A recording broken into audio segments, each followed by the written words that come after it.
ஐயனார் துணை சீரியல்ல அடுத்து வர எபிசோட்ல என்ன மாதிரியான ட்விஸ்டெல்லாம் இருக்க போகுதுங்கிறத இந்த வீடியோல பார்க்கலாம். இப்ப நம்ம நடேசன் பயங்கர கோவமா புலம்பிட்டு இருக்காங்க. நிலவுக்கு ஒண்ணுமே புரியுறதுல என்ன இது, அவருடைய ஒய்ஃபை தானே நாங்க இத்தனை வருஷம் கழிச்சு கூட்டிட்டு வந்திருக்கோம். அப்படி இருந்தும் அவருக்கு ரொம்பவே அன்பா பாசமா அவர் இருக்க மாதிரி எதுவுமே தெரியலையே, என்ன காரணமா இருக்கும்னு சொல்லிட்டு ஒரு பக்கம் பயங்கர தீவிரமா யோசிச்சுட்டு இருக்காங்க.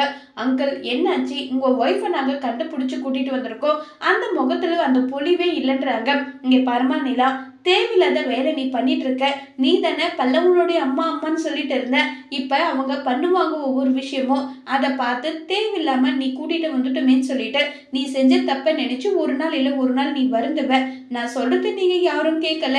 நான் சொல்றது எல்லாமே நல்லதுக்காக தான் இருக்கும். ஆனா நீங்க அதை ஏத்துக்கிறது கிடையாது. அனுபவிக்க போறது நீங்க தானே, எனக்கு எதுவும் தெரியாதுன்னு சொல்லிட்டு நடேசன் சொன்னதும் நிலவுக்கு ஒரு மாதிரி ஆயிடுது. உடனே சொல்லு கூப்பிட்டு எங்க அங்கிள் இப்படி சொல்லிட்டு போறாரு, அவங்க கிடக்குறாங்க, அதுக்கெல்லாம் நீ ஃபீல் பண்ணிட்டு இருக்காத. பல்லவனுடைய முகத்துல எந்த அளவுக்கு ஹாப்பி இருக்கு பாருங்கன்னு சொல்லிட்டு சோழன் அதை பத்தி சொன்னாலுமே நிலாவோட மனசுல நடேசன் சொன்ன விஷயம் மட்டுமே ஓடிட்டு இருக்கு. இப்ப நிலா அதுக்கான உண்மை காரணம் என்ன, பல்லவனுடைய அம்மா நல்லவங்களா கெட்டவங்களா, எதுக்காக நடேசன் வீட்டை விட்டு துரத்துனாங்கன்ற உண்மைய நிலா கண்டுபிடிப்பாங்களா இல்லையங்கிறத வரப்போற எபிசோட்ல வெயிட் பண்ணி பார்க்கலாம். தேங்க்யூ.